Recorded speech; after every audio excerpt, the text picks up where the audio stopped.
Pain کو میز پر پھینکتے ہوئے وہ شائستہ آواز میں کہہ رہا تھا، جبکہ صاف دکھتا تھا کہ اس کا پارا ہائی تھا۔ ایک ایک کر کے سب کمرے سے باہر جانے لگے تھے اور سب چلے بھی گئے۔ سمن نے آنکھیں بند کر کے خود کو ریلیکس کرنا چاہا، مگر اس سے ہوا نہیں۔ اس نے اتنی زور سے اپنا ہاتھ کرسی پر مارا کہ وہ گھوم گئی۔ دان پر دان جمائے وہ طیش میں مبتلا تھا۔ ایک بار پھر وہ دونوں ہاتھ میز پر رکھ کر سر جھکا گیا۔ جہاں اس کا سر جھکا تھا وہیں بہت دور ہاسپٹل کے ایک کمرے میں برہان اپنا چہرہ اس کے منہ کے قریب لایا تھا، جس کی پلکیں ہولے ہولے واہ ہونے لگی تھی۔ جو ہی اس کی دھندلی آنکھوں میں عکس واضح ہوا، برہان آہستہ سے پیچھے ہٹا تھا۔ ایبک نے دیکھا وہ ہاسپٹل کے ایک وارڈ میں تھا جہاں بہت خاموشی تھی۔ اس کے بیڈ کے چاروں اور سفید پردے پارٹیشنز کے طور پر گرے ہوئے تھے۔ ڈرپ سے گرتا زرد پانی قطروں کی صورت اس کی رگوں میں منتقل ہو رہا تھا۔ اس کے چہرے پر ایک دن میں ہی پلاہٹ طاری ہو گئی تھی اور آنکھوں کے نیچے حلقے زیادہ واضح ہونے لگے تھے۔ وہ دوائیوں کی مہک میں آہستہ سے بولا، یہاں کس طرح آیا ہوں میں؟ اس کے سوال پر برہان کی ترچھی نظریں تھیں اور چہرے کے بگڑے ہوئے زاویے تھے۔ بے فکر رہ، 4 کندھوں پر نہیں آیا، اس نے تڑخ کر جواب دیا۔ ایبک پھیکی مسکان لبوں پر لے آیا، یوں بھی اسے بہت زیادہ مسکرانے کی عادت تھی۔ جانتا ہوں، اس کا تو سوال ہی نہیں اٹھتا۔ 3 لوگ جو ہیں نا وہ کم ہیں تیرے بھائی کو کندھا دینے کے لیے۔ برہان نے اس کی بات پر چڑھنے والے انداز میں کرسی کھینچی اور اسے بیٹھ گیا، اور ایک تیز آواز ابھری تھی جسے سنتے ہی نرس کا چہرہ پردے میں سے نکلا۔ مریضوں کی تکلیف کا احترام کیجیے، اس لیے احتیاط برتیں، ٹھنڈے انداز میں کہتے ہوئے وہ واپس چلی گئی تھی۔ دونوں نے لمحہ بھر کو اسے دیکھا اور پھر سے توجہ ایک دوسرے کی جانب مبذول کر لی۔ ہر وقت فضول کی نہ ہانپا کر، پتہ ہے نا ڈاکٹر کیا کہہ کر گیا ہے؟ ایبک نے اس کے سوال پر شانے ہلکے سے اچکائے تھے۔ وہ کہہ کر گیا ہے، اگر اس طرح چلتا رہا تو کسی دن تیری دماغ کی رگ پھٹ جانی ہے اور سگریٹ کم کر، پھیپھڑوں کو نقصان پہنچ رہا ہے۔ میں کیا کہہ رہا ہوں، اب تو کیا کر رہا ہے؟ ایبک پاگل ہو گیا ہے کیا؟ وہ اس کی بات کے دوران میں ہی اپنی جیکٹ کھینچ کر اس سے سگریٹ نکال رہا تھا۔ اس سے پہلے وہ لائٹر ڈھونڈنے کے لیے جیکٹ میں ہاتھ مارتا، برہان نے آگے بڑھ کر اس کے ہونٹوں سے وہ سیاہ سگریٹ کھینچ لی۔ ہاسپٹل میں اجازت نہیں ہے سگریٹ پینے کی۔ دماغ خراب ہو گیا ہے تیرا؟ ہاں؟ وہ اسے غصے میں جھڑک رہا تھا۔ ایبک نے جھنجھلاتے ہوئے ڈرپ کی طرف دیکھا جو آدھی ختم ہو چکی تھی۔ وہ اٹھ کر بیٹھا۔ کیا کر رہا ہے تو؟ میں نے پوچھا کیا کر رہا ہے، کہاں جا رہا ہے ایبک؟ وہ اسے آوازیں دیتا رہا تھا، مگر ایبک نے نہ سنی کہ سوئی کو کھینچ کر نکالتے ہوئے وہ جیکٹ اٹھاتا ہوا کھڑا ہو گیا۔ اسے ایک لمحے کو چکر آیا تھا، مگر وہ سنبھل گیا۔ بوٹوں کو دوسرے ہاتھ میں اٹھاتا، ٹھنڈے قدرے نرم فرش پر برہنہ پاؤں رکھتے ہوئے وہ وہاں سے جاتا ہوا دکھ رہا تھا۔ برہان دل ادا کر کے ہاسپٹل کی عمارت سے باہر آیا تو دیکھا کہ وہ سیڑھیوں پر ایک سائیڈ میں بیٹھا کش بھر رہا ہے۔ بوٹ پاؤں میں آ چکے تھے جبکہ جیکٹ گھٹنے پر ہی ٹکی ہوئی تھی۔ کیا کرتا ہے تو؟ کیوں کر رہا ہے خود کے ساتھ یہ سب؟ اس سوال پر جن نظروں سے اس نے برہان کو دیکھا تھا وہ اسے نگاہیں پھیرنے پر مجبور کر گئی۔ ہوا میں گرد پھیلاتے ہوئے وہ مدھم مستحکم آواز میں بولا تھا، اس کے لیے یہ سب کر رہا ہوں میں۔ یو نو وٹ، وہ کہتی تھی اسے سگریٹ کی بو بہت پسند ہے۔ پاگل تھی وہ۔ لبوں پر مسکراہٹ، آنکھوں میں نمی لیے وہ آسمان کی طرف سگریٹ والے ہاتھ سے اشارہ کرتے ہوئے کہہ رہا تھا۔ آسمان پر دیکھنے سے وہ کبھی نہیں تھکتا تھا۔ دن ہو یا رات وہ گھنٹوں وسطوں میں اسے تلاشنے میں گزار دیتا تھا، اسے جو اب تھی ہی نہیں۔ ہم دونوں کبھی بھی بچپن کے دوست نہیں ہیں۔ 9 سال پہلے میں تجھے جانتا تک بھی نہیں تھا۔ کون ہے، کہاں سے آیا ہے، خون میں کیوں لت پت ہے، ہڈیاں کیوں ٹوٹی ہوئی ہیں، دماغ کیوں بند ہے، ڈاکٹرز کیوں کہہ رہے ہیں کہ بچنے کے بعد تم نارمل نہیں رہو گے۔ میں نہیں جانتا تھا، بس اتنا پتا ہے کہ مجھے تمہیں بچانا ہے، ہر صورت میں، ہر حال میں۔ ایبک نے مسکراتے ہوئے اس کی بات درمیان میں کاٹی اور سگریٹ کی بو ہر سمت پھیلنے لگی تھی۔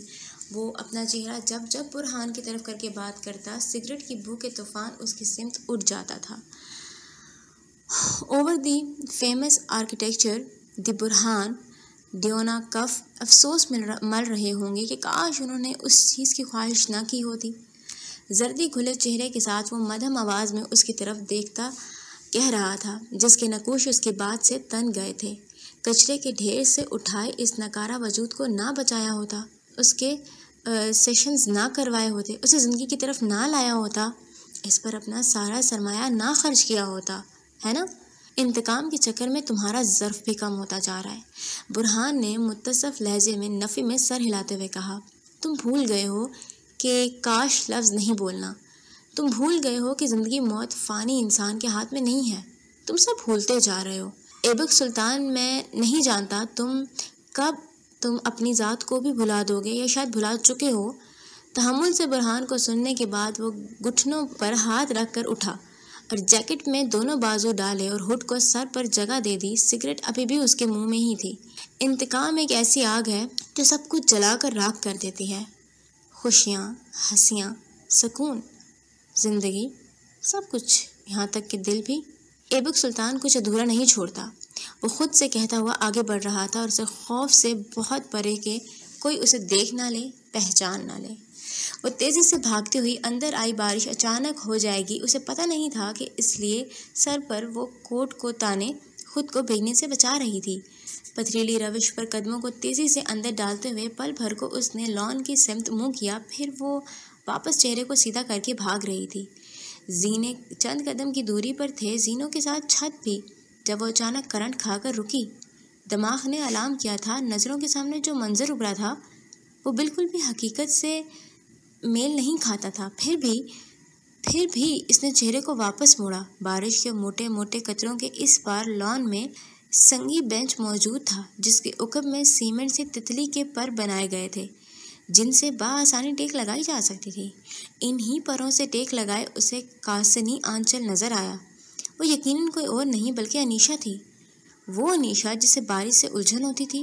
اب وہ گود میں ہاتھ دھرے سر جھکائے بیٹھی تھی، اس طرح کہ اس کے بالوں کی موٹی موٹی لٹیں اطراف میں جھول رہی تھیں اور اس میں سے پانی کے قطرے ٹپک رہے تھے۔ الاف کو یقین نہ آنے کے ساتھ سمجھ بھی نہیں آئی کہ کیا کرے، اندر جا کر چھتری لائے یا ڈائریکٹ اپنی بہن کے پاس چلی جائے جو سوگوار سی دکھتی تھی، اپنے چہار جانب سوگواریت کا حالہ کیے بیٹھی تھی۔ اس نے پہلے وہ قدم اٹھاتی اس کا سیل فون وائبریٹ کرنے لگ گیا۔ کوٹ کو شانوں پر ٹکائے ٹراؤزر کی پاکٹ سے اس نے سیل فون نکالا اور شاہیل کا نام اس کی اسکرین پر موجود تھا۔ بارش اس کے موبائل کو بھگو چکی تھی مگر اس سے فرق نہیں پڑتا تھا، اس کا سیل فون واٹر پروف تھا۔ وہ کال کو اگنور کر کے لان کی نرم گھاس پر قدم رکھتی آگے بڑھی۔ انیشا کے پاس پہنچ کر وہ بینچ کے دوسرے جانب ٹک گئی تھی۔ گردن کو موڑے وہ اب بھی اسے دیکھ رہی تھی جو دنیا مافیا سے بیگانی تھی۔ یہ معجزہ کیسے ہو گیا؟ تم اور بارش؟ ماحول میں چھائی عجیب سی کثافت کو دور کرنے کی غرض سے وہ ہلکے پھلکے انداز میں بولی تھی۔ سیل فون اب بینچ پر رکھا تھا جس میں ایک بار پھر سے شراحیل کی کال کا پیغام آ رہا تھا۔ بارش ہنوز ہو رہی تھی۔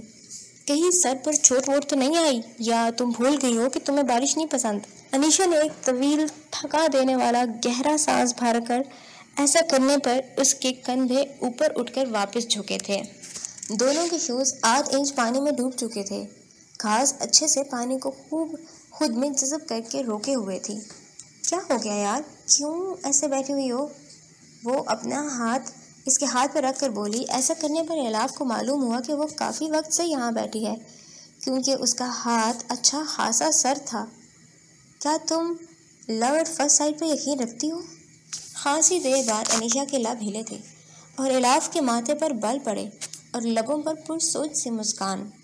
نہیں، یہ سب تو فینٹیسی ورلڈ کی باتیں ہوتی ہیں، حقیقی زندگی کا اس سب سے کوئی تعلق نہیں ہے۔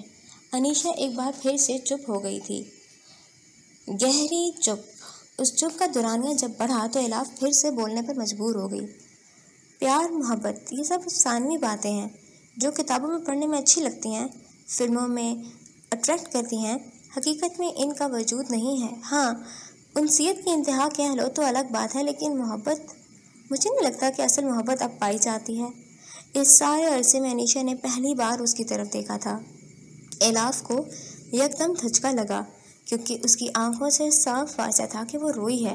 تو پھر شراحیل کے جذبوں کو کیا نام دو گی تم؟ اس کی آواز میں روئی روئی سی تھی۔ الاف کو اپنے ارد گرد اچانک حبس محسوس ہوئی۔ وہ تو کئی سالوں سے اپنا گھر، والدین، رشتے چھوڑ کر یہاں بیٹھا ہے، فقط اس لیے کہ تمہیں اپنے سامنے رکھ سکے، روز تمہیں دیکھ سکے، تم سے بات کر سکے، تمہارے ساتھ وقت بتا سکے۔ تمہاری ناراضگی، تلخ کلامی، انکار سب سہتا ہے۔ تو کیا یہ سب بھی محبت نہیں ہے، صرف انسیت کی انتہا ہے؟ وہ دنگ نظروں سے اپنی بہن کو دیکھ رہی تھی جو اس سے اس طرح باز پرس کر رہی تھی جیسے وہ گنہگار ہو۔ وہ اس سے متفق نہیں لگ رہی تھی اور یہ پہلی بار ہی تھا۔ تمہیں کیا ہوا انیشا؟ بتاؤ مجھے، میں سن رہی ہوں، میں سننے کے لیے تیار ہوں۔ اس نے دیکھا ایک بار پھر سے انیشا کی آنکھیں ڈبائی ہیں۔ اس کے دل کو کچھ ہوا تھا۔ تم تیار نہیں ہوتی تو میں خود ہی تمہیں سب کچھ بتا دیتی۔ وہ یہ کہہ کر اٹھ گئی تھی۔ اس کے دل کو ٹھیس پہنچا کر اٹھ گئی تھی، اسے درد دے کر اٹھ گئی تھی۔ وہ ایسا اس نے زندگی میں پہلی بار کیا تھا۔ بارش کو ناپسند کرنے والی اپنی بہن کی خاطر اس میں بھیگتے ہوئے اسے دور جاتا دیکھ رہی تھی۔ انیشا اس سے دور جا رہی تھی، اتنی دور کہ اسے لگنے لگا اس تک پہنچتے پہنچتے وہ تھک کر ہلکان ہو جائے گی۔ اس نے آنکھیں بند کر کے گہری سانس بھری۔ گھاس اور پھولوں کی خوشبو کے ساتھ مٹی کی مہک بھی اس کے نتنوں سے ٹکرائی تھی۔ یہ وہ مہک تھی جو کسی کے بھی موڈ کو خوشگوار کر سکتی تھی۔ لیکن جب دل ہی اداس ہو تو ہر طرح کا موسم اور مہک گراں گزرتے ہیں، جیسے اس وقت اس پر گراں گزر رہے تھے۔ اسے وہاں بیٹھے ہوئے وحشت ہو رہی تھی۔ تبھی تو وہ اٹھ کر کمرے میں آئی۔ فریش ہونے کے بعد وہ ابھی اپنے چھوٹے بالوں کو سکھا ہی رہی تھی کہ ایک بار پھر سے اس کا سیل فون گھوم گھوم کرنے لگا۔ ہاتھ بڑھا کر اس نے کال ریسیو کی اور واپس سابقہ کام میں مصروف ہو گئی۔ کہاں تھی تم؟ کب سے کال کر رہا ہوں تمہیں۔ آواز سے معلوم ہوتا تھا جیسے وہ کہیں باہر ہے۔ بارش کے شور کے ساتھ ٹریفک کا شور بھی وہاں موجود تھا۔ ایک ہاتھ سے بالوں کو پکڑے دوسرے سے مشین کو ان پر پھیرتے ہوئے وہ اسے جواب دے رہی تھی۔ وعلیکم السلام، تھوڑی مصروف تھی، کہو کیا بات ہے؟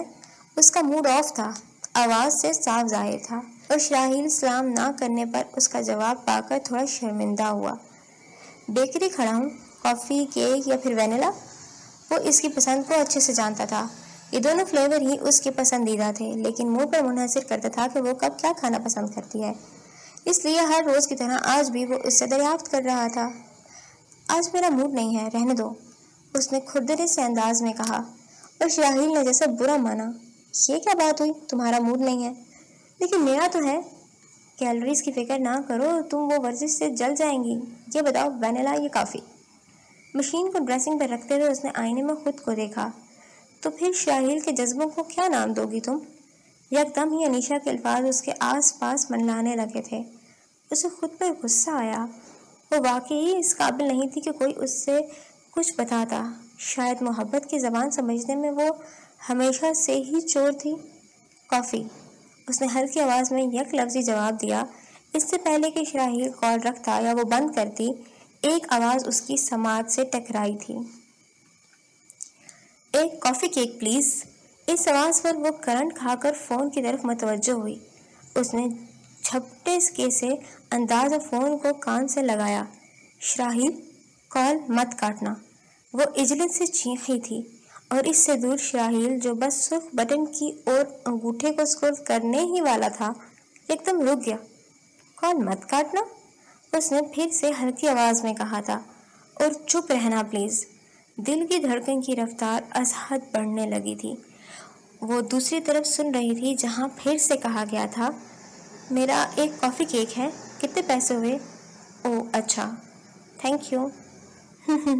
نہیں سر، بارش مجھے پسند نہیں ہے، لیکن بارش میں کافی کیک کھانا بہت پسند ہے، اور یہ تو سب جانتے ہیں بارش میں کافی کیک کھانا اسے کتنا پسند تھا۔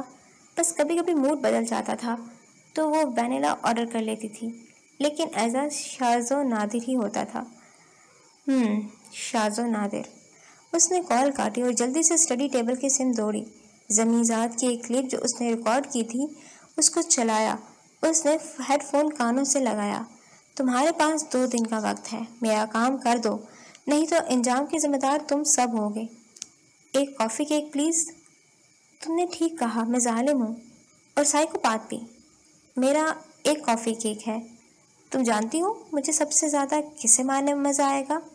اس نے ہیڈ فونز کو ہاتھوں کے ذریعے اور کان سے لگایا تاکہ آواز صحیح آئے، اور والیوم فل تھا۔ کتنے پیسے ہوئے؟ مجھے کسی کو بھی مارنے میں کوئی آر نہیں۔ اوہ اچھا، میں تھوڑا سر پھرا سا ہوں، سو مجھ سے بات کرتے ہوئے تمیز کے دائرے میں رہا کرو۔ Thank you. نوازش۔ تمہیں میری ہنسی اتنی کھلتی کیوں ہے؟ جب دیکھو منہ کے ٹیڑھے میڑے زاویے بنے ہوتے ہیں۔ بارش میں کافی کیک کھانا بہت پسند ہے۔ اس نے ہیڈ فونز اتار کر زور سے پھینکے اور آنکھیں بند کر کے گردن کو اونچا کر کے بیٹھ گئی۔ ایک کافی کیک پلیز۔ تم نے ٹھیک کہا، میں ظالم ہوں اور سائیکوپاتھ بھی۔ اس کا سیل فون ایک بار پھر سے بجنے لگا۔ اس نے تھک کر آنکھیں کھولیں اور اسکرین پر شاہیل کا نام پھر سے ابھر پڑا تھا۔ اس نے بے دلی سے کال اٹینڈ کی تھی، مجھ سے کہہ کر کہ کال مت کاٹنا، اور خود ڈسکنیکٹ کر دی تم نے۔ گاڑی کے ہارن کی آوازوں سے معلوم ہوتا تھا کہ وہ سڑک پر ہے۔ اس نے ناک کے کنارے پر شہادت کی انگلی کو لمبائی میں پھیرتے ہوئے کہا، ہاں وہ بس ایسے ہی۔ تم بتاؤ کب تک پہنچ رہے ہو؟ بس 2 منٹ میں۔ اس کی بات سن کر اس نے رابطہ پھر سے منقطع کر دیا۔ کیا ہو رہا تھا اس کے ساتھ؟ پارک میں موجود لڑکے کی آنکھیں، اور اب بیکری میں وہ آواز، اتنا زیادہ اتفاق کیسے ہو سکتا ہے بھلا؟ کسی دوسرے انسان کی آواز کیسے کسی کی آواز اتنی مشابہت رکھ سکتی ہے؟ بالکل اس کی ہی معلوم ہو۔ زمیں ذات بیجنگ میں ہے۔ کال میں موجود وقت اور قیام بیجنگ کا نظر آتا تھا۔ وہ جب بات کرتا تھا تو پاکستان میں شام ہوتی تھی اور وہاں دھوپ نکل رہی ہوتی تھی۔ اس کے آس پاس کے لوگ، ان کا حلیہ، کمپیوٹر کی نشاندہی کہ وہ بیجنگ میں ہی ہے، کیا وہ سب جھوٹ ہے یا پھر کوئی بہت بڑی سازش ہو رہی ہے جسے وہ نہیں پہچان رہی؟ اس نے منہ پر ہاتھ رکھے۔ یا اللہ، تو ہی میری مدد کر پلیز۔ آنکھیں بند کیے وہ اپنے اللہ سے ہم کلام تھی۔ باہر بارش زور و شور سے جاری تھی۔ اس نے کچھ سوچ کر اپنا سسٹم آن کیا اور 10 منٹ گزرے تھے کہ کوئی کال موصول نہیں ہوئی تھی۔ اس نے خود ہی بالآخر کال ملا دی۔ وہ بارش سے بچ کر دوڑتا ہوا گھر میں داخل ہوا جہاں برہان جلے پیر کی بلی کی طرح اس کا منتظر تھا۔ ایبک نے جلدی سے جیکٹ اتار کر سٹینڈ پر پھینکی اور ساتھ میں ماسک بھی اتار دیا۔ کتنی کالز کی؟ وہ کیک کا پیک اسے پکڑاتے ہوئے پوچھ رہا تھا، ساتھ میں تہہ خانے کی سیڑھیاں بھی اتر رہا تھا۔ ٹوٹل 7۔ برہان کے بتانے پر گارڈ نے اس کے لیے دروازہ واک کیا۔ مغوی لوگ اس وقت کھانا تناول فرما رہے تھے۔ ایبک نے اسکرینز کا رخ ان سے پھیر کر دیوار کی سمت کیا، ماسک منہ پر چڑھایا اور کال ملا دی۔ ابھی معلوم ہو جائے گا، تم ان لوگوں پر نظر رکھو۔ برہان اسے کہنے پر مڑ گیا اور چند قدم آگے جا کر وہ مڑ کر دیکھ رہا تھا کہ ایبک اسکرین کی طرف دیکھ کر ہاتھ ہلا رہا ہے۔ میں نے سنا ہے تم نے مجھے یاد کیا؟ اس کی کانچ سی بھوری آنکھیں تھکن زدہ سی تھیں۔ الاف چند لمحے اسے تکتی رہی۔ میرا ایک کافی کیک پلیز۔ وہ گہری سانس بھر رہی تھی۔ ساجد کسائی سے متعلق بات کرنی تھی تم سے۔ اس تک کیسے پہنچے یہ سوال نہیں کروں گی، اسے کیوں مارا یہ ضرور پوچھوں گی۔ بس۔ حیرت بھری آواز، یہی پوچھنے کے لیے اتنی کالز کی؟ اور مجھے دیکھو، خوش فہمیوں کے سمندر میں ڈوب رہا تھا۔ تمہیں اور میری یاد ستا جائے، ناممکن۔ نہیں، مجھے بارش پسند نہیں۔ میں نے جو پوچھا ہے اس کا جواب دو، تم نے اسے کیوں مارا؟ ایبک قدرے آگے آیا، اپنی کان سی آنکھوں کو سکیڑ کر بولا، کیونکہ تم میرا ٹارگٹ ہو۔ جو بھی تم تک رسائی حاصل کرے گا موت کے منہ میں جائے گا۔ الاف تضحیکی مسکرائی۔ وہ آواز اسی انسان کی تھی۔ ٹھپا لگ گیا۔ لمحے بعد بولی، موسم کتنا اچھا ہے نا؟ اس اچھے موسم میں ایک اچھی سی بات سنو۔ ایبک سینے پر بازو باندھے اسے دیکھ رہا تھا جو کہہ رہی تھی، میں انگیجڈ ہوں اور اپنے منگیتر سے بہت محبت کرتی ہوں۔ سب سے زیادہ اسی کی رسائی ہے مجھ تک۔ اب کیا کہو گے؟ چند ساعتیں، چند تڑپتی بلکتی ساعتیں، چند روتی کرلاتی ساعتیں دونوں کے درمیان سے چیخ چنگھاڑ کر گزری تھیں، مگر اس کی چیخ پکار نے جس کی سماعت خون آلود کی وہ ایبک سلطان کی تھی۔ کچھ سوچیں دماغ میں آ رہی تھیں لیکن اس نے انہیں آنے سے روک دیا، جھٹک دیا، پرے کر دیا۔ تمہاری ذاتی زندگی کے بارے میں نہیں کہہ رہا ہوں، کل بات کریں گے، مجھے ابھی ضروری کام کرنا ہے۔ اور اسکرین تاریک ہو گئی تھی۔ وہ دونوں ہاتھ جھولی میں ڈالے گردن ٹیڑھی کیے یرغمالوں کو دیکھ رہا تھا۔ دل کی زمین نم ہو گئی تھی۔ درد آہستہ آہستہ پورے وجود میں پھیلنے لگا۔ اسے بھول جاؤ، وہ تمہاری کبھی نہیں ہوگی۔ کوئی نرم لہجے میں اس سے کہہ رہا تھا اور اس نے آنکھیں موند لیں۔ آسمان ابر آلود نہیں تھا، آج سمندر سا گہرا نیلا، کہیں کہیں تیرتے بادل اور ان کو چیر کر نکلتی سورج کی تیز روشنی۔ بنفشی بادلوں کے درمیان، وہاں جہاں آسمان کی وسعتیں ختم نہیں ہوتی، وہاں سے تھوڑی نیچے قوس قزح کے دلکش رنگ پھیلے ہوئے تھے، ایسے کہ آدھی قوس قزح بادلوں میں چھپ رہی تھی اور آدھی ان کے بیچ سے نکل رہی تھی۔ اس خوشگوار موسم میں اس کے آفس کا منظر خاصا پراسرار سا تھا۔ چیف ہاتھوں کی مٹھیاں بنائے سنجیدہ تھے اور پولیس کے کچھ اہلکار وہاں موجود تھے جو ان پر چیخ رہے تھے۔ ساجد قصائی کے ہاں ہوئے بلاسٹ میں آپ کا ہاتھ ہے یا نہیں؟ یہ کوئی 10ویں بار تھا جو اس سے سوال کیا جا رہا تھا۔ وہ زج ہو گیا۔ عاجز پنی سے اس نے مدد طلب نگاہیں الاف پر گاڑیں، جس کا چہرہ از حد سنجیدہ تھا۔ وہ کچھ نہیں بولی، بس لب سیے بیٹھی رہی۔ میں کتنی بار آپ کو بتاؤں، میں نے کچھ ایسا نہیں کیا، میرا کام خبریں چلانا ہے، بلاسٹ کروانا نہیں ہے۔ وہ کیسے مرا مجھے اس کی کیا خبر؟ وہ جھنجھلائے انداز میں کہہ رہا تھا۔ کمرے میں لمحے بھر کو سکوت طاری ہوا۔ اے سی کی گرم ہوا نے ماحول کو مزید گرما دیا۔ اگر ایسا ہے تو اس باکس کے بارے میں کیا خیال ہے جس پر آپ کی ایجنسی کا نام پرنٹ ہے؟ اور اس صحافی کا کیا جس نے ان کے بارے میں خبریں اکٹھی کی تھیں؟ ایلی کو سامنے لے آؤ، ہم تمہیں چھوڑ کر اس سے باز پرس کر لیں گے۔ الاف نے ٹانگ پر سے ٹانگ اتاری، کرخت چہرے والی اس تفتیشی آفیسر کو دیکھا جو چیف کو چت کرنے والی نگاہوں سے گھور رہا تھا۔ گرم کمرے میں اس کی مدھم و مستحکم آواز گونجی۔ میں ہوں ایلی، پوچھیں مجھ سے، کیا پوچھنا چاہتے ہیں آپ؟ مجھ سے پوچھیں۔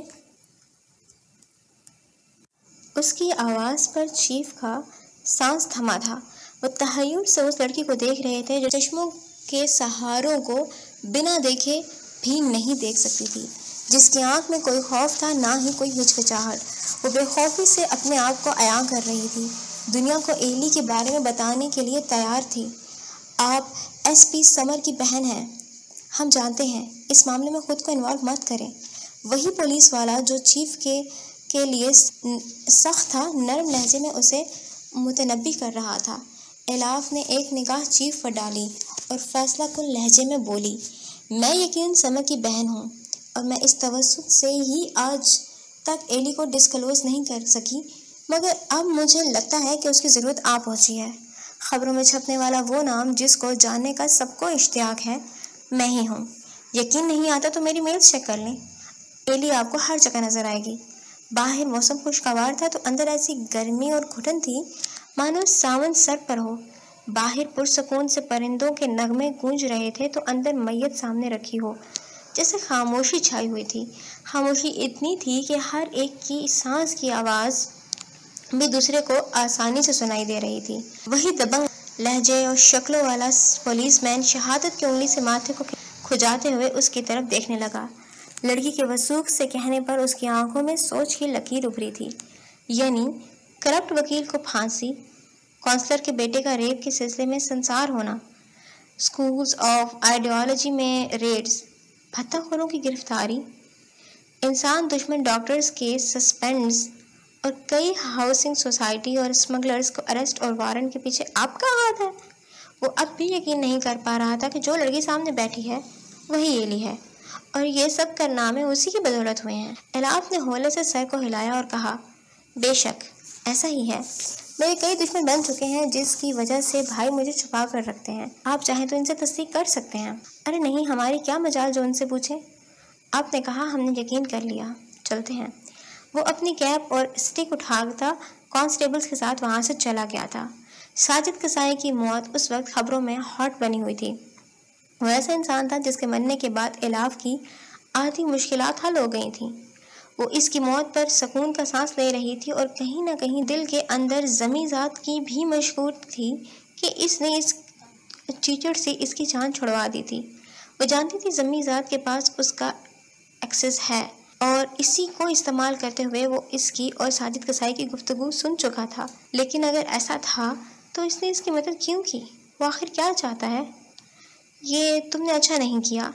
چیف کی آواز پر وہ سوچوں کے گرداب سے باہر آئی اور سر کو جھٹکتے ہوئے بولی، جہاں اتنا برا ہو رہا ہے تھوڑا اور صحیح، اگر میں ایسا نہ کرتی تو اس پولیس والے نے آپ کی جان نہیں چھوڑنی تھی۔ وہ سچ ہی تو کہہ رہی تھی، معاملہ کافی آگے تک جا سکتا ہے، اس کی پیچیدگیاں بڑھنے میں دیر نہیں لگنی تھی۔ پھر بھی تمہیں اپنے آپ کو ظاہر نہیں کرنا چاہیے تھا۔ اگر سمر اور شاہل کو پتہ چل گیا تو وہ تو میرے گریبان کو آ جائیں گے، خاص کر تمہارے ابا حضور۔ غلط کیا میں نے جو اتنے مضبوط بیک گراؤنڈ والی لڑکی کو جاب پر رکھ لیا۔ الاف ان کی بات پر مسکرائی۔ کمرے میں جو گرمی اور گھٹن پھیلی تھی وہ اچانک چھٹ گئی۔ کھلی کھڑکی سے آتی ٹھنڈی میٹھی ہوا اعصاب پر بہت بھلی معلوم ہو رہی تھی۔ آدھی رینبو یہاں سے بھی نگاہ میں پڑتی دکھائی دیتی تھی۔ بے فکر رہیں، کوئی آپ کو کچھ نہیں کہے گا۔ بالکل ایسا ہی ہوگا، وہ جل کر بولے تھے۔ بوڑھے تھے لیکن اب بھی جوان دکھتے تھے۔ ان کو جوان بھی ان کے ٹھڑک پنے نے ہی رکھا ہوا تھا جو وہ کسی طور پر نہیں چھوڑنے والے تھے۔ کچھ چیزیں قبر تک ساتھ نہیں چھوڑتی، اور وہ جانتی تھی ان کا فلرٹ بھی ان کے ساتھ قبر میں ہی جائے گا، اس سے پہلے چلا جائے ناممکن۔ بالکل پچھلی بار کی طرح جب اٹیک تم پر کیا ساجد قصائی کے کارندوں نے، اور باتیں سننی پڑی مجھے۔ تمہارا وہ ہوتا سوتا اور تمہارا بھائی دونوں چڑھ دوڑے تھے مجھ پہ، یعنی حد ہوتی ہے یار کس چیز کی۔ وہ انہیں جلتا بھنتا چھوڑ کر وہاں سے اٹھی اور چھوٹے چھوٹے قدم اٹھاتی ہوئی کھڑکی میں آ کھڑی ہوئی۔ شفاف بادلوں میں سے نکلتی ہوئی سورج کی کرنیں سونے سے معلوم ہو رہی تھیں۔ آدھی رینبو اور اس کے آگے آڑھے پرندے نگاہوں کو ترواہٹ بھرنے لگے۔ میں نے کہا نا کوئی آپ کو کچھ نہیں کہے گا، آپ فکر نہ کریں، وہ ہولے سے گردن کو موڑ کر کہہ رہی تھی۔ ایسا دکھنے پر اسے ان کا آدھا وجود ہی نظر آ رہا تھا۔ اپنی بات پر قائم رہنا تم۔ وہ گھٹنوں پر ہاتھ رکھ کر وہاں سے اٹھ گئے تھے۔ الاف نے گردن سیدھی کی۔ ٹھنڈی اور میٹھی ہوا اس کے گداز گالوں کو چھو رہی تھی۔ نظر کے چشمے اب بھی اس کی آنکھوں پر موجود تھے اور بالوں کی اونچی ٹیل پونی بنائی ہوئی تھی۔ وہ ریکنگ پر ہاتھ جمائے حسین آسمان کو تک رہی تھی جب اس کا سیل فون گونج اٹھا۔ گہرا سانس چھوڑ کر اس نے جیکٹ کی جیب میں سے سیل فون نکالا۔ نمبر وہاں پر ندار تھا اور پرائیویٹ کال کے حروف جگمگا رہے تھے۔ اس لیے کوئی نئی بات نہیں تھی، اس طرح کی کالز اسے آتی ہی رہتی تھی، اس لیے بنا کسی حجت کے اس نے کال اٹینڈ کر لی۔ وہ سلام کر کے نگاہوں کو آسمان پر ہی مرکوز کھڑی رہی۔ کال کرنے والا خاموش تھا، بہت خاموش، بس وہ اس کی سانسیں تھیں جو دفع کر گئی تھیں۔ تبھی ان کی آواز اسپیکر میں گونج رہی تھی۔ بات کرو بھائی، کون ہے؟ اب کہ وہ جھنجھلا گئی تبھی کڑوے انداز میں بولی۔ اس کا سیل فون اس کے ہاتھ میں تھا اور ہمیشہ کی طرح لاؤڈ اسپیکر آن تھا۔ وہ بہت کم ہی فون کو کان سے لگا کر سنتی تھی، اس لیے زیادہ تر اس کے کان میں بلوٹوتھ یا پھر ہینڈ ایئر پوڈز لگے ہوئے رہتے تھے۔ سمیزاد۔ وہ جھٹکے سے سیدھی ہوئی، ہاتھ میں پکڑا سیل فون آنکھوں کے سامنے کیا، مڑ کر دروازہ دیکھا جو کہ تھوڑا سا کھلا تھا۔ وہ تیزی سے دروازے کی سمت گئی اور اسے لاک کر کے وہیں کھڑی فون کان سے لگا گئی کہ لاؤڈ اسپیکر آن کر کے وہ اس کی کال نہیں سن سکتی تھی۔ مجھے لگا تھا تم آن لائن کال کرو گے۔ اس نے اپنے لیپ ٹاپ کی طرف نگاہ ڈالی جس کی اسکرین تاریک تھی، لیکن وہاں ایک پیج کھلا ہوا تھا، یعنی اس کا سسٹم آن تھا۔ بس پولیس کی وجہ سے اس نے اسے کھلا ہی چھوڑے رکھا اور کچھ وقت بعد تاریک پڑ گیا۔ لگا تو مجھے بھی یہی تھا، لیکن چونکہ اس وقت میں باہر ہوں تو سوچا کال کر لوں۔ اب یہ مت پوچھنا نمبر کہاں سے ملا، میرے لیے یہ سب آسان ہے۔ وہ خرامہ چلتی ہوئی کرسی کے پاس آئی اور اس کا رخ کھڑکی کی سمت کرتے ہوئے اس پر بیٹھ گئی۔ ہاں، آسان تو تمہارے لیے سب کچھ ہے، قتل کرنا بھی اور دھوکہ دینا بھی، وہ سر جھٹکتی ہوئی کہہ رہی تھی۔ ابھی وہ پوری طرح سے بیٹھی بھی نہیں تھی کہ اسے پیچھے سے پنجابی بولتے لوگوں کی آوازیں سنائی دیں اور اس کا شک یقین میں بدلنے لگا۔ اپنے گھر والوں کے وصف بتا رہی ہو؟ اچھی بات ہے، مزہ آیا سن کر۔ یہ بتاؤ کال کرنے کا کیوں کہا مجھے؟ الاف نے دونوں پاؤں کرسی کے اوپر رکھے اور ان پر تھوڑی ٹکا لی۔ اب وہ بآسانی مٹتی ہوئی قوس قزح کو دیکھ سکتی تھی۔ تم سے ملنا چاہتی ہوں، آ سکتے ہو؟ چند لمحے خاموشی تاری رہی، پھر اس کی بھاری محتاط آواز ابھری۔ تمہارا فون میں بگ کر رہا ہوں، اس لیے مجھے کوئی خوف نہیں کہ کوئی ہماری باتیں سن رہا ہوگا۔ میں تم سے ملنے کے لیے تیار ہوں۔ کب آ رہی ہو بیجنگ پھر؟ اس کی آواز شوق تھی، یہ وہ جان گئی۔ اسے بالکل حیرت نہیں ہوئی تھی کہ وہ انسان اس کا سیل فون بگ کر رہا ہے۔ جب وہ اس کے سسٹم کو اپنے قبضے میں لے سکتا تھا تو سیل فون کس کھیت کی مولی تھا، اس لیے اس بات پر اس نے کوئی ری ایکشن نہیں دکھایا۔ بس گھٹنوں پر سر رکھے وہ کوسے قزا کے مٹتے ہوئے رنگوں کو دیکھتے ہوئے بولی، مجھے آج شام ہی تم سے ملنا ہے۔ وہ اپنی بات پر زور دیتے ہوئے کہہ رہی تھی۔ دوسری جانب مسکرایا گیا اسی مسکراہٹ بھرے آواز کے ساتھ کہا گیا، دیکھ لو، اندھیرے میں ملنے کی بات کر رہی ہو تم؟ ایک سائیکوپاتھ کے ساتھ کیا تنہا وقت گزار پاؤ گی؟ تمہارے بھیا جی کو برا نہ لگ جائے۔ وہ ہنس رہا تھا، اس کا مذاق بنا رہا تھا۔ اس نے 1 ہفتے کا وقت دیا تھا، اگر 1 ہفتے میں اس کی مانگیں پوری نہ ہوتی تو وہ سب کو مار ڈالے گا۔ بیجنگ کی پولیس اور میڈیا کتوں کی طرح اسے جگہ جگہ تلاش کر رہی تھی۔ سب کو امید تھی کہ اس 1 ہفتے سے پہلے ہی وہ پکڑا جائے گا، لیکن سب یہ نہیں جانتے تھے کہ جسے وہ دنیا کے جس حصے میں ڈھونڈ رہے تھے وہ تو وہاں تھا ہی نہیں۔ میں مذاق نہیں کر رہی ہوں زمیزاد، وہ دبی آواز میں بولی تھی۔ ایک بار پھر سے خاموشی چھا گئی۔ کوسے قزا کے رنگ اڑ گئے تھے اور بادل تنہا ہو گیا، فسوں مٹ گیا۔ اوکے، اسی پارک آ جانا جہاں تم نے مجھے دیکھا تھا، کہہ کر اس نے کال کاٹ دی۔ الاف ایک جھٹکے سے سیدھی ہوئی۔ اس کا شک یقین میں بدل چکا تھا۔ وہ واقعی بیجنگ نہیں تھا۔ سیل فون کو ہاتھ میں تھامے وہ متحیر نظروں سے اسے تک رہی تھی، جیسے وہ وہاں موجود ہو اور اسے دیکھ رہا ہو، لیکن وہ اسے نہیں دیکھ رہا تھا۔ اس کی نگاہوں کا مرکز وہ مٹی ہوئی ریمبو تھی جو ابھی کچھ دیر قبل آسمان پر جلوہ افروز ہوئی تھی، بس کچھ دیر کے لیے۔ دماغ خراب ہو گیا تیرا، ہوش میں تو ہے تو؟ جانتا ہے کیا کرنے جا رہا ہے؟ وہ ابھی یرغمالوں پر ایک نگاہ ڈال کر اوپر آیا تھا، آ کر اس نے وارڈروب کا رخ کیا۔ کپڑے بدل کر وہ آئینے کے سامنے کھڑا تھا جب برہان سیخ پاس سے اس کے پاس آیا اور اس کے فیصلے کی مذمت کرنے لگا۔ اچھے سے معلوم ہے، پرفیوم خود پر چھڑک کر وہ اسے دیکھ رہا تھا۔ پریشان نہ ہو، میں نہیں پھنستا یار۔ جرسی ہوڈ خود پر چڑھا کر اس نے سامنے سے زپ بند کی۔ بلیک جینز اور ہم رنگ جرسی ہوڈ کے ساتھ وہ ایپل کی گھڑی کلائی میں باندھ رہا تھا۔ بالوں پر اس نے سپرے نہیں کیا تھا، ہلکا سا جیل لگایا تھا کہ اس کے بال پہلے ہی سپرنگ زدہ تھے اور ان کے بکھرنے کا مسئلہ نہیں ہوتا تھا، اس لیے وہ ان کی طرف سے بے فکر تھا۔ اور اگر ایسا نہ ہوا تو؟ جانتا ہے نا وہ لڑکی کون ہے، اس کا بھائی اور اس کا باپ کون ہے، اور خود کو کیوں بھول گیا، اپنی حالت کو کیوں یاد نہیں رکھ رہا ہے یار۔ اگر وہاں پر اس کے سامنے تجھے اٹیک ہو گیا تو کیا ہوگا؟ ایک خاموشی سے جو جوگرز کے تسمے باندھتے ہوئے اسے سن رہا تھا۔ ایسا کرنے کے بعد اس نے ایک نظر خود کو آئینے میں دیکھا، وہ اچھا لگ رہا تھا۔ اس نے خود پر مسکراہٹ اچھالی تو اس نے برہان کی بات پہ تھی جو آپ کو گولا سا اسے دیکھ رہا تھا۔ اور اگر اس نے پولیس کو اطلاع کر دی، تجھے پکڑوا دیا، نہ بھی پکڑوایا یا انٹیلیجنس والے پیچھے لگوا دیے تو تمہارا مقصد کیسے پورا ہوگا؟ ایبک میں تم سے بات کر رہا ہوں، ڈیٹ پر نہیں جا رہے ہو تم جو یوں بند سنور رہے ہو۔ وہ بال سیٹ کر رہا تھا جب برہان نے اسے کوہنی سے پکڑ کر سیدھا کیا۔ اس کا رخ برہان کی طرف ہو گیا تھا اور وہ اب خشمگین نظروں سے اسے دیکھ رہا تھا۔ جس کے پاس کھونے کو کچھ نہ ہو اسے کسی چیز کا ڈر نہیں ہوتا۔ میرے پاس وہ چیز ہے جسے ڈھونڈنے کے لیے وہ بوکھلا گئے ہیں، اس لیے بے فکر رہ، مجھے جان سے نہیں ماریں گے، مار بھی دیں تو کیا ہے، اینڈ تو اس کہانی کا یہی ہے، ایبک سلطان نے تو مرنا ہی ہے، سو ڈونٹ وری۔ اس کے شانے کو تھپکتے ہوئے وہ سگریٹ نکال چکا تھا، شعلہ دکھاتے ہوئے برہان کے ستے ہوئے چہرے کو دیکھ رہا تھا۔ دیکھنے کے بعد ضد سا بولا، کیا ہو گیا یار، جسٹ چل۔ وہ اسے قریب آیا اور قدرے شوق پنے سے اس کے کان میں پھسپھسایا، تیرا بھائی ڈیٹ پر ہی جا رہا ہے، she is involve you know and she is love you know. پیچھے ہٹتے ہوئے اس نے آنکھ ماری تھی، سر پر ہوٹ ڈالے، لبوں میں سگریٹ پکڑے وہ وہاں سے چلا گیا۔ برہان پھٹی نظروں سے اسے جاتے ہوئے دیکھ رہا تھا۔ کب تک آؤ گے؟ وہ جیکٹ خود پر چڑھا رہا تھا اور زرینہ کی بات پر مسکرا کر پلٹا، جب تک کامیاب نہیں ہو جاتا۔ وہ اس کی بات پر آزردگی سے مسکرائے، ہاتھ اس کے سبھی چہرے پر پھیرتے ہوئے گویا ہوئیں، مجھے فخر ہے کہ میں تم جیسے بیٹے کی ماں ہوں۔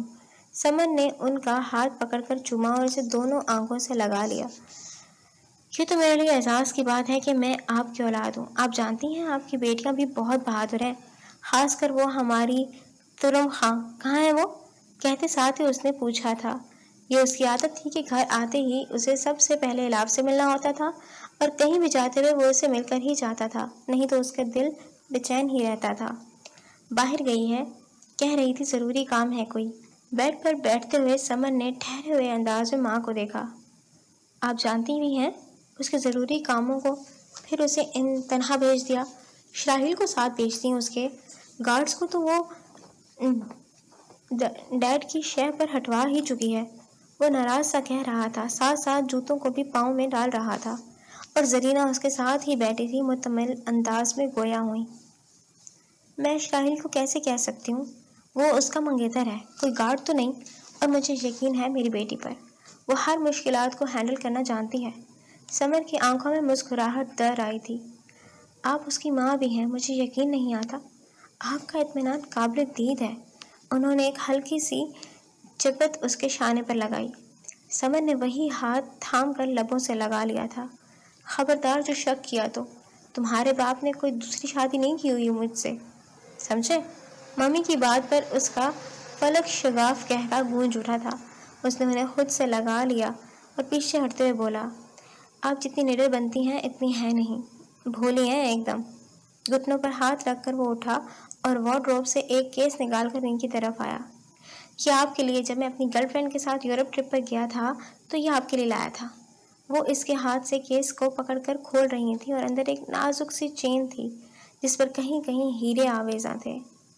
ہاں پتہ ہے مجھے تمہاری کتنی مائیں ہیں، مجھ سے تو تم نہ ہی چھپاؤ کچھ۔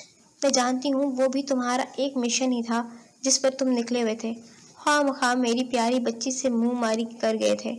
وہ انیشا کا ذکر کر رہی تھی جس نے ماں کو شکایت لگائی تھی، اور سمر ماتھے کو کھجاتے ہوئے سر کو نفی میں ہلا گیا۔ یعنی آپ سے کچھ چھپا نہیں رہ سکتا۔ آپ مائیں بھی نا مہان ہوتی ہو۔ میں جانتی ہوں میرے بچے کی زندگی میں نامحرم رشتے کی کوئی گنجائش نہیں ہے۔ اپنی طبیعت پر مجھے آنکھ بند کر کے یقین ہے۔ ان کے اس اعتماد نے سمر کے دل کو بھر دیا تھا۔ انسان کو کیا چاہیے ہوتا ہے؟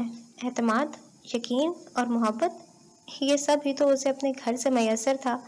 اس کی ماں کو اس پر یقین تھا، اس کی بہنیں اس سے بے پناہ محبت کرتی تھیں۔ جب اتنے بڑے اثاثے اس کے پاس تھے تو وہ کیوں باہر منہ مارے گا؟ اس کی تربیت ایسی تھی اور نہ ہی اس کی نیت۔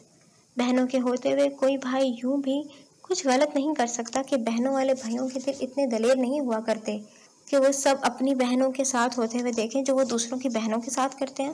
سمر ان کے گھٹنوں میں آ کر بیٹھا اور محبت پاش نگاہوں سے انہیں دیکھتے ہوئے گویا ہوا، میں آپ کے یقین کو ملیا میٹ کبھی نہیں ہونے دوں گا۔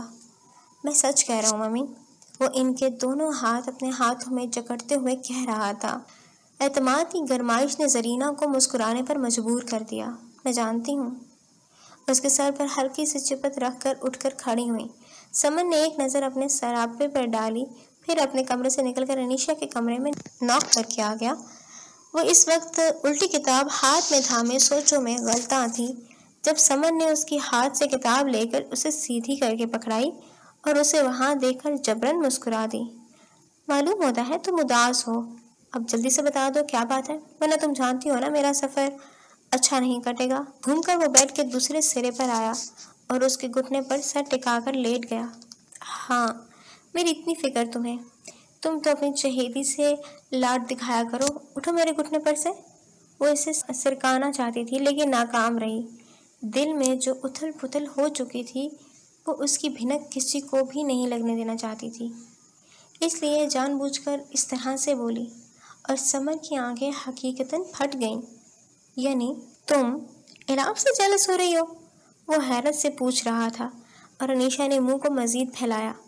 دوپہر ڈھل رہی تھی اور بس شام ہونے کو ہی تھی۔ میں کیوں اس سے جیلس ہوں گی؟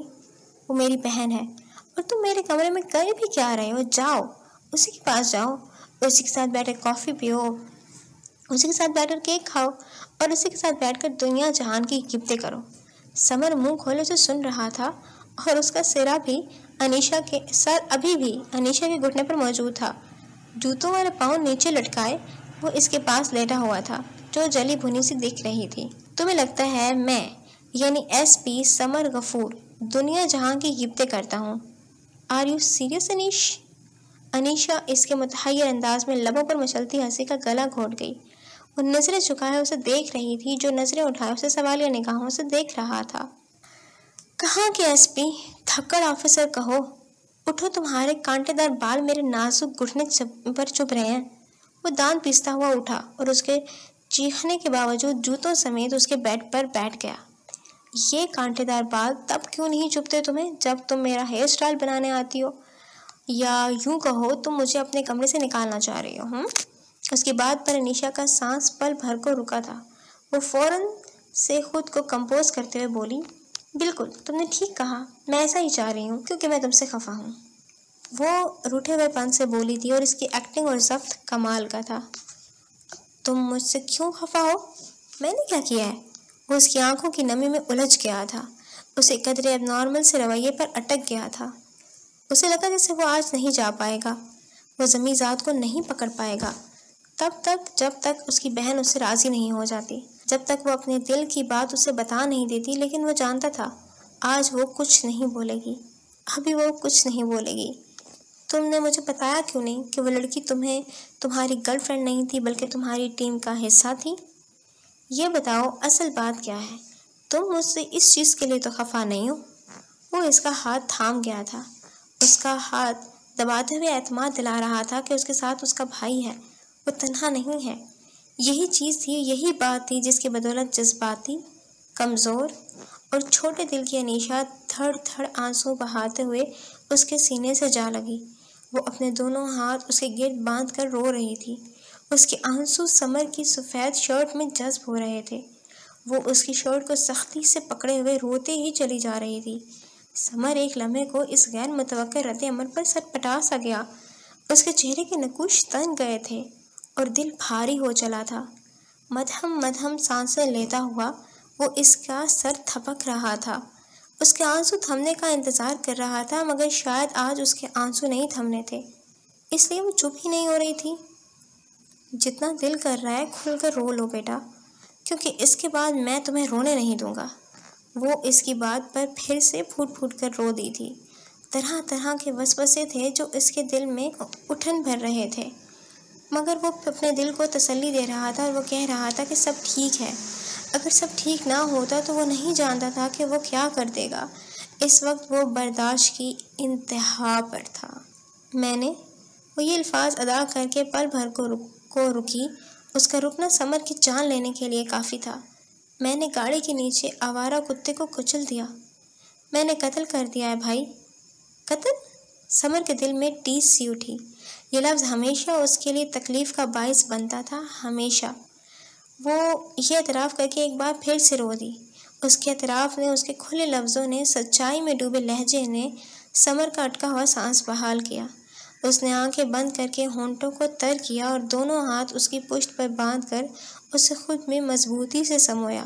اس نے دونوں ہاتھوں کی مٹھیاں بنائی ہوئی تھیں جو آپس میں پیوست تھیں۔ وہ کلائیوں کے ذریعے اسے خود سے لگائے ہوئے تھا۔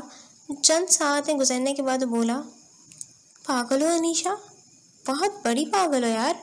موت کے منہ سے واپس آیا ہوں میں، تختہ دار پر چڑھا دیا تھا تم نے مجھے۔ خود سے جدا کرتے ہوئے وہ اسے کہہ رہا تھا۔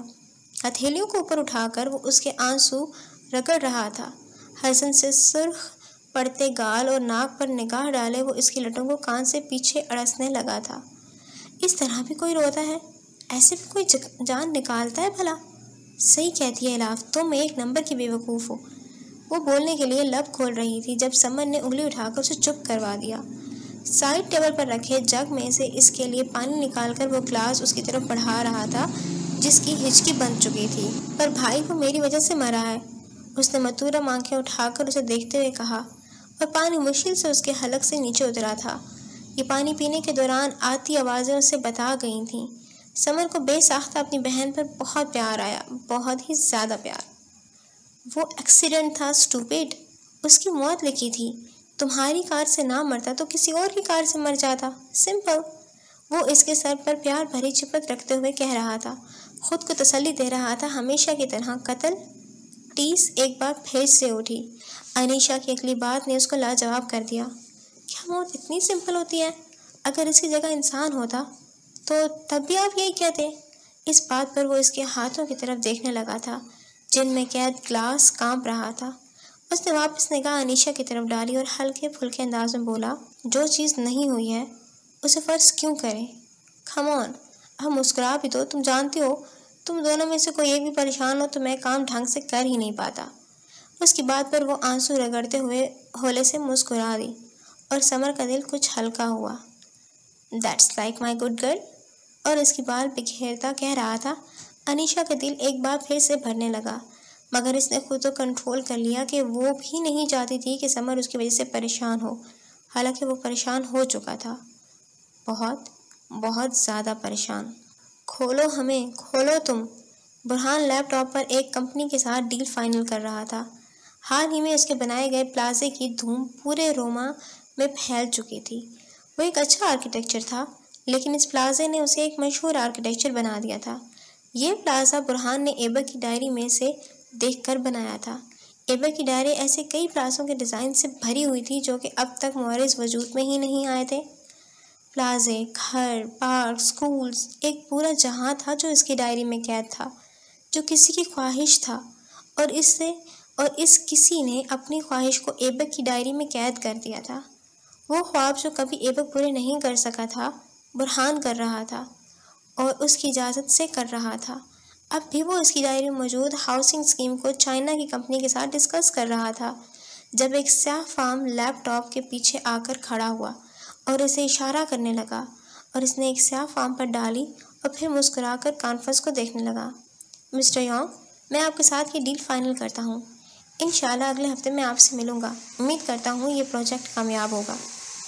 برہان کا تعلق کینیڈا کے شہر ٹورنٹو سے تھا۔ یہ وہیں پلا بڑھا تھا اور وہیں سے اس نے اعلیٰ تعلیم حاصل کی تھی۔ اس کا باپ ایک مشہور سیاح تھا جس کو دنیا دیکھنے اور اسے ایکسپلور کرنے کا ازحد شوق تھا۔ وہ سال میں کم و بیش 2-3 مرتبہ ہی اپنے باپ سے ملا کرتا تھا۔ اس کی مومی بھی اس کے ڈیڈ کے ساتھ ہی دنیا کے کھوجنے میں لگی رہتی تھی۔ ایک بہن تھی جو بچپن میں ہی تھیلیسیمیا کے سبب زندگی کھو گئی تھی۔ وہ خود بورڈنگ میں پڑھا تھا۔ بچپن سے لے کر بڑے ہونے تک اس نے اپنی زندگی تنہا پرندے کی طرح گزاری تھی۔ اپنے باپ کی نصیحت کے باوجود وہ ان کے نقش قدم پر نہیں چل سکا تھا۔ ہاں، سال میں ایک بار ونٹر ویکیشنز پر وہ کبھی نیو یارک تو کبھی مانچسٹر دوستوں کے ساتھ نکل جاتا تھا۔ یہ بھی سردیوں کے اوائل دن تھے جب وہ نیاگرا فال کے سامنے کھڑا ہاٹ کافی سے لطف اندوز ہو رہا تھا۔ پاس میں ہی کچھ لڑکے کھڑے گٹاروں کے تاروں کو چھو رہے تھے اور تیز گرتے جھرنے کی آوازوں میں گٹار کی آواز کہیں کھو سی رہی تھی۔ وہ سر پر وول کیپ چڑھائے کافی کی گھونٹ حلق میں انڈیل رہا تھا جب اس کی منگیتر اسے کھوجتے ہوئے وہاں آئی اور اس کی کوہنی تھام کر بہت لگاوٹ کے ساتھ بولی، ہنی، ہم لوگوں نے اس بار پاکستان جانے کا فیصلہ کیا ہے۔ وہاں کے پہاڑ بہت حسین ہیں، تم چلو گے نا ہمارے ساتھ؟ وہ ایک روسی لڑکی تھی، بڑی بڑی آنکھیں، دراز قد، سفید رنگت اور پتلے ہونٹ۔ تمہیں پتہ ہے مجھے دنیا کو ایکسپلور کرنے کا کوئی شوق نہیں ہے، میں شاید روما جاؤں۔ اس کے لگاوٹ سے کہنے پر وہ ملامت سے اسے انکار کر گیا تھا۔ لڑکی کا منہ بنا، کوہنی پر سے ہاتھ ہٹا اور وہ اس سے تھوڑی دور ہوئی تھی۔ برہان نے ڈسپوزیبل کپ کو وہاں چنی گئی چھوٹی سی دیوار پر رکھا اور اس کے سوجے ہوئے منہ کو دیکھنے لگا۔ کم آن ڈینا، مجھے نہیں پسند پہاڑوں پر چڑھنا، سمندروں پر تیرنا یا پھر سڑکوں کو چھاننا۔ مجھے بارز پسند ہیں، پب جانا اچھا لگتا ہے، خاص کر مجھے گیم کھیلنا اور اسکیچز بنانا بہت پسند ہے۔ تم یہ بات جانتی ہو، 2 سال ہو گئے ہمیں ساتھ رہتے ہوئے۔ وہ جھنجھلا کر اسے کہہ رہا تھا اور ڈینا نے تیز ہوا کے سبب سرکتی اپنی چیک دار گول کیپ کو درست کیا اور مدھم آواز میں بولی، تمہیں میں نے کہا تھا نا برہان، اگر میرے ساتھ تعلق رکھنا ہے تو تمہیں وہ سب کرنا پڑے گا جو میں پسند کرتی ہوں۔ مجھے نہیں پسند ڈسکو لائٹس، گیم شوز کا شور۔ اور وہ ایک لمحے کے لیے چپ ہوئی اور برہان اس کی آنکھوں میں دیکھ رہا تھا، اس کی آنکھوں میں جن میں نیاگر فال گرتا ہوا نظر آ رہا تھا۔ ڈینا نے جھرنے سے نظر ہٹا کر گہرا سانس بھرا اور پھر حتمی انداز میں اس کی جانب دیکھا اور توقف کے بعد بولی، اور تمہاری دقیانوسی سوچیں، تم جانتے ہو مجھے قدرت اٹریکٹ کرتی ہے۔ اس انگوٹھی کو جب تم نے میری انگلی میں پہنا رہے تھے تب بھی میں نے یہی بات کہی تھی نا؟ وہ اس سے باز پرس کر رہی تھی۔ برہان نے ناک کے ذریعے سانس خارج کیا اور ڈھیر سارا دھواں اس کی ناک سے نکلا۔ یعنی تم چاہ رہی ہو میں یہ انگوٹھی تمہاری انگلی سے نکال دوں؟ تو ٹھیک ہے، میں ایسا ہی کروں گا، کیونکہ مجھے لگنے لگا ہے کہ ہم دونوں متضاد شخصیت کے مالک ہیں، ہم دونوں کے آپس میں نہیں بن سکتے۔ I'm sorry کہ میں نے تمہارے 2 سال ضائع کر دیے۔ اور اس کے ہاتھ سے انگوٹھی نکال کر مڑ گیا۔ اس یام اس نے رینا کے ہاتھ سے انگوٹھی نہیں نکالی تھی، بلکہ اپنا دل نکال دیا تھا۔ وہ روما چلا گیا تھا۔ چھٹیاں ختم ہونے کے بعد جب وہ واپس آیا تو دل دہلا دینے والی خبر اس کی منتظر تھی۔ ڈینا جن پہاڑوں کو سر کرنے گئی تھی وہاں اس کے مام ڈیڈ بھی تھے۔ لینڈ سلائڈنگ کی وجہ سے ڈینا کے ساتھ اس کے دوست بھی جہاں باغ ہو گئے تھے اور اس کی مام ڈیڈ بھی نہیں رہے تھے۔ اس کی موم کے علاوہ کسی کی لاش نہیں ملی تھی۔ وہ اپنی موم کی لاش لینے ہی پاکستان گیا تھا۔ لاش کی حالت ایسی نہیں تھی کہ مزید چند گھنٹے اسے رکھا جاتا، اس لیے کینیڈین حکومت اور برہان کی رضامندی سے اس کی ماں کو وہیں دفنا دیا گیا تھا۔ اس کی مام کی موت کا 1 ہفتے بعد جب وہ ان کی قبر سے ہونے کے واپس ہوٹل کے لیے نکل رہا تھا، اچانک اس کی کار کا ٹائر پنچر ہو گیا تھا۔ وہ پاکستان کی سڑکوں کو نہیں جانتا تھا، اس لیے گورنمنٹ نے اسے ایک ڈرائیور مہیا کر دیا تھا۔ اس ڈرائیور کی ڈیوٹی بھی بس آج تک کی ہی تھی، کیونکہ کل سے اسے واپس کینیڈا کے لیے نکل جانا تھا۔ اسے لگا تھا آج وہ آخری بار اپنی ماما سے ملنے آیا ہے، لیکن وہ یہ بھول گیا تھا کہ ہمیشہ ویسا ہی نہیں ہوتا جیسا انسان پلان کرتا ہے۔ سر، آپ کہاں جا رہے ہیں؟ یہ جگہ قدرے سنسان ہے، آپ پلیز واپس کار میں بیٹھ جائیں، اس کا ڈرائیور اسے گاڑی سے باہر نکلتے دیکھ کر کہہ رہا تھا۔ وہ جانتا تھا اگر اس کینیڈین کو کچھ ہو گیا تو کینیڈین ایمبیسی نے اس کا جینا حرام کر دینا ہے۔ ڈونٹ وری ڈیوڈ، میں تھوڑا آگے تک ہی جا رہا ہوں، تب تک تم ٹائر چینج کر لو۔